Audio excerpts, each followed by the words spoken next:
get rejected by a woman and she says, hey, I'm not interested, the best way to handle that is for you to smile and just say, hey, no worries, have a great day, and you just leave off in a positive note. You don't get angry, you don't take it personal. I see a lot of guys that get angry, they try to fight with a girl, and then you start to feel bad inside, right? It's all about feeling good and just moving forward, not taking it personal that a chick doesn't want to be with you, right? All the most successful guys, we've all got rejected. It's all about how we persevere, how we can keep moving forward, and how we learn from our mistakes.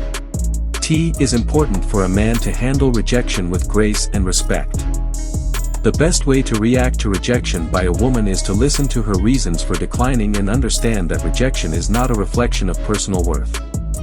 It is also important to not take it personally and to maintain a positive outlook.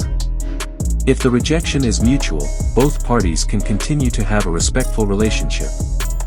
If it is not, it is best to move on and focus on finding someone who is a better match.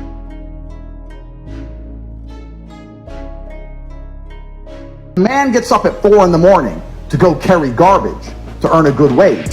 He ain't thinking, I'm gonna do this so I can oppress that bitch because she's broke. He's doing it thinking so I can provide for my family, so my woman can stay at home and raise my kids and have nice nails while I'm out here carrying trash.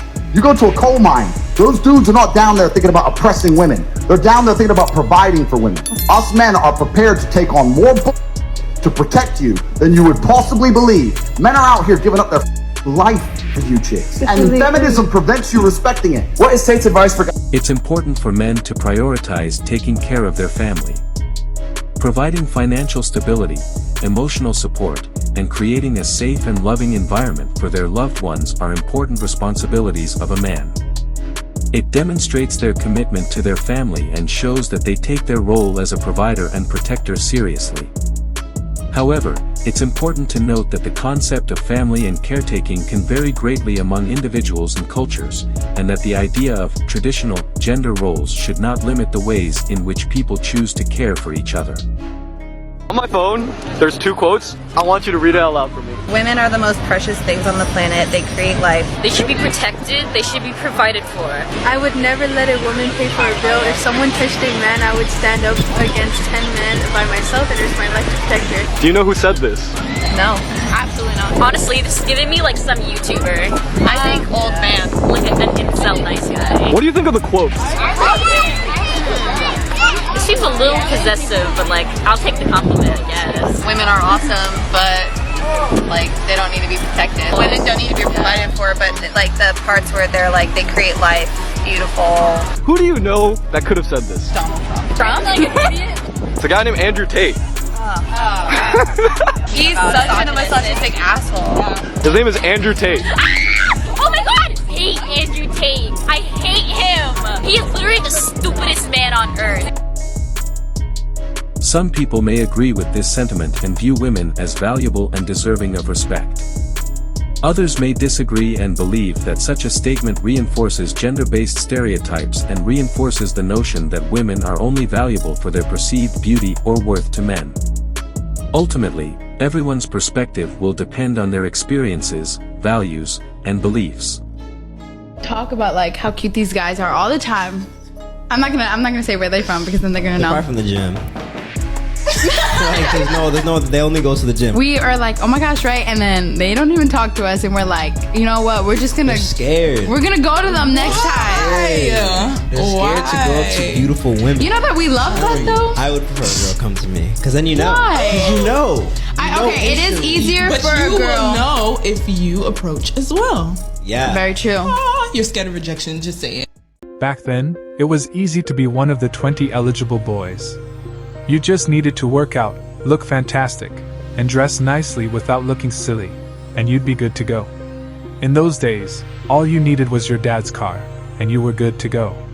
My last serious relationship ended 10 years ago, and since then, both the dating scene and I have undergone significant changes. Women today tend to prefer financially secure men. My performance on the 80-point scale gradually declined to the 20-point range. Recognizing the importance of investing in my own personal growth and development, I decided against restarting my weightlifting and image development routines.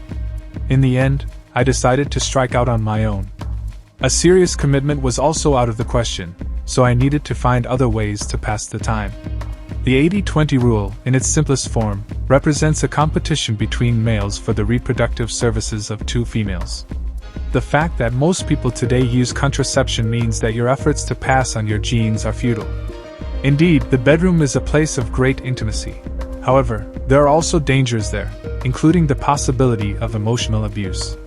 Once you have this information, you'll be able to take care of yourself, which will encourage other men to face the allure of dating contemporary women. Most of you are happy you're not one of the attractive guys because you've never been one. But you fail to realize that being attractive doesn't guarantee that girls will go out of their way to approach you and catch your attention. The most attractive women are actually attracted to the least attractive men. The answer to that question has always intrigued me. They no doubt give it some thought, but ultimately decide to give it a go because they have nothing to lose. As a man in this group, you'll need to keep passing over less than attractive women. Every time you think you've eliminated a problem, 3 more appear out of nowhere. Regardless of the status of the women you're interested in, you still need to make the first move if you want to meet them. The male gender has an innate desire to be wowed and entertained. Finding 20 people who share your preferences is all you need to do when it comes to dating, according to most dating services and experts. This is referred to in the 80-20 rule. The 80-20 rule is also known as the Pareto principle, or the 80-20th principle. According to this theory, there are 20 causes and 80 consequences in a culture where 20% of the leaky guys get all the attention from females while 80% of the males receive no action.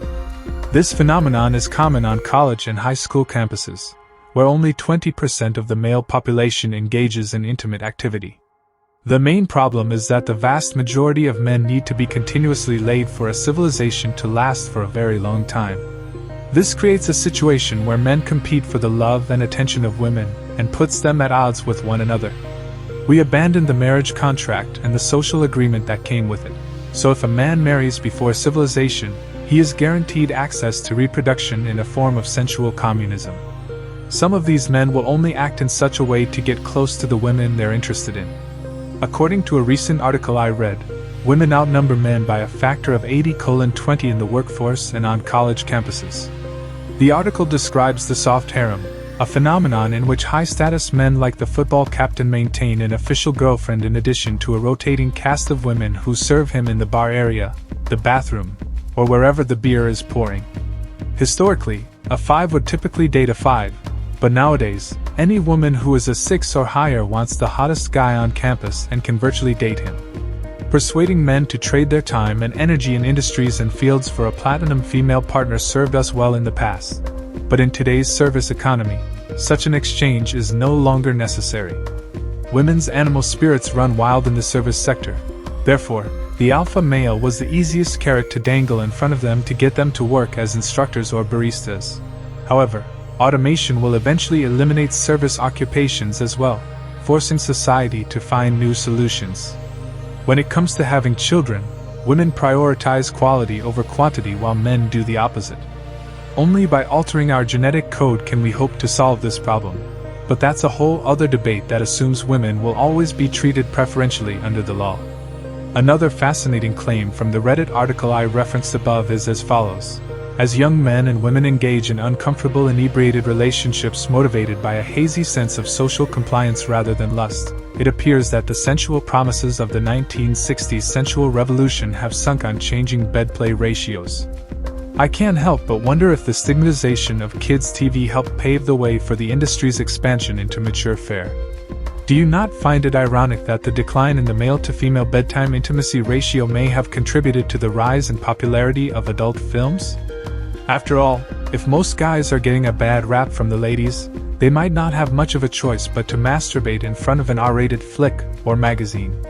Adult films get a lot of flack from female critics, but their desire to date only the most desirable men may be the real reason for this. If more women conform to the norm, society will view them with contempt and treat them like house pets. The origin of the hookup culture, which occurs when people engage in sexual activity outside of romantic relationships, can be traced back to women who are willing to share men with other women. Since men have been largely driven out of the sensual market in recent decades, and since women generally expect men to be hot and passionate, Men are currently the biggest losers in this new sensual dystopia. Even though I have pointed out that automation is reducing the need for human labor, most people are not driven by the desire to earn a living. Rather, reproduction rights are guaranteed so long as women are free to have sexual relations with anyone they wish, and intimate relationships are the primary force behind all of society. Since most men tend to weaken and soften with age, exactly the kind of character that women do not want, those who do not have a male provider at home are left to fend for themselves in the workforce. They should enroll in classes so they can increase their chances of success by becoming exceptionally bright. They're also on the lookout for highly educated men, which is becoming increasingly challenging.